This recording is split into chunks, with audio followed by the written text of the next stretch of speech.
Salut! Nouveau module sur la gamme MMS sur YouTube. Cette fois, je vais te parler un petit peu de la H4Y2A, équipement d'alarme adressable. D'ailleurs, le seul équipement d'alarme adressable de type 2A du marché, qui ne soit pas un CMSIB. Voilà, en général, quand on te parle de 2A adressable, on te parle forcément de CMSIB, puisque l'équipement d'alarme de type 2A correspond à une UGA2 et ça se trouve dans un B. Voilà, nous ce qu'on a fait, c'est qu'on a sorti tout ça et on en a fait un produit à part entière, voilà, qui est plus économique, qui est plus efficient, qui est moins complexe à mettre en œuvre qu'un CMSIB et qui a moins de contraintes. Voilà, et qui va être très très intéressant puisque la H4Y2A va pouvoir être installé conformément à ce qui est écrit dans la NFS 61-931 sur tout ce qui est SSI de catégorie C, D et E. Voilà. Avec un intérêt multiple. Le premier, c'est en termes d'exploitation, c'est-à-dire que tu vas retrouver sur la H4Y2A tout ce que tu as sur la A ou la B en termes d'exploitation, donc écran tactile couleur, adressage du point, évidemment. Donc, l'exploitant se retrouve devant un tableau qui est digne et équivalent à ce que tu peux avoir sur un SSI de catégorie A. Voilà.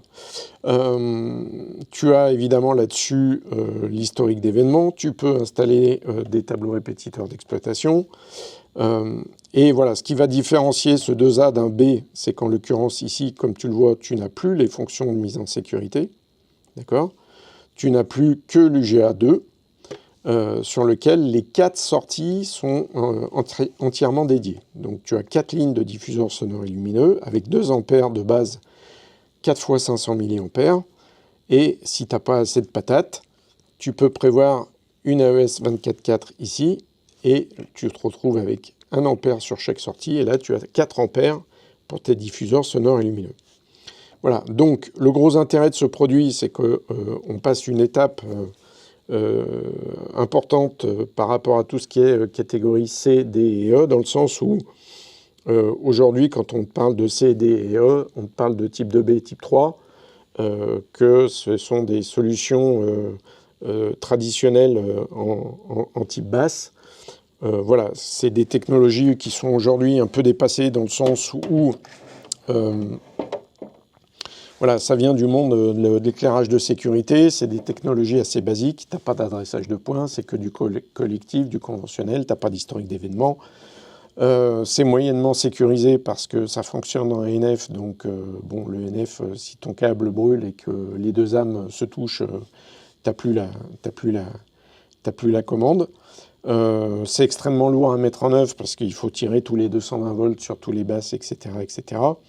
Donc, outre l'exploitation, la précision, la localisation du point, l'écran tactile couleur qui change en fonction de l'événement, tu gagnes aussi beaucoup en termes d'installation, hein, c'est mécanique, puisque tu as beaucoup moins de câbles à tirer. Sur les lignes de diffuseurs sonores et lumineux, tu mets que des diffuseurs classiques, et par voie de fait, donc, tu économises à minima 30% sur une installation, et ça va monter à 50% sur la partie maintenance, puisque tu n'utilises plus de basse, tu n'utilises que des diffuseurs classiques, et donc tu n'as plus de batterie à changer. Donc produit extrêmement intéressant, la 2A. J'ai enlevé le boîtier pour te la présenter, donc comme tu le vois, le hardware est à peu près le même que sur le reste des tableaux. Les fonctionnalités sont très similaires à ce que je t'ai présenté sur les modules précédents. Donc tu vas retrouver tes menus classiques, tu vas retrouver tes accès, et là du coup eh bien, tu n'as plus ECS, tu n'as plus CMSI, parce que ce n'est plus un ECS, ce n'est plus un CMSI, c'est un équipement d'alarme. Tu vas pouvoir paramétrer tes bus de déclencheur manuel, parce qu'évidemment tu ne peux mettre que du DM sur les bus, et tu vas pouvoir paramétrer exactement de la même façon que sur la A. Et puis, tu n'as plus le CMSI, donc il te reste l'UGA2, évidemment, et que tu vas pouvoir paramétrer de la même façon que ce qu'on a vu sur les modules précédents quand tu paramètres la A. Donc tu vois que voilà, il y a un fil conducteur, il y a une ligne commune à tous ces produits. Là, on est sur un équipement d'alarme, d'accord? Donc, bien que le boîtier, le produit ressemble étrangement aux autres produits, ce qui le différencie, c'est qu'évidemment, il a sa plaque de firme ici, tu vois, H4Y2A. Et ce qui le différencie, c'est qu'il n'a pas d'estampille NFSSI. Tu vois qu'il n'y a pas d'estampille ici, puisque on est sur du catégorie C, D et E, et on est hors périmètre NFSSI, qui ne concerne que le A et le B. Voilà. Tu peux également, évidemment, utiliser le logiciel LHBT pour le paramétrer. Tu peux le paramétrer en face avant. Et tu vas retrouver toute l'architecture hardware que je t'ai présentée dans les modules précédents. Voilà. Donc, produit extrêmement intéressant.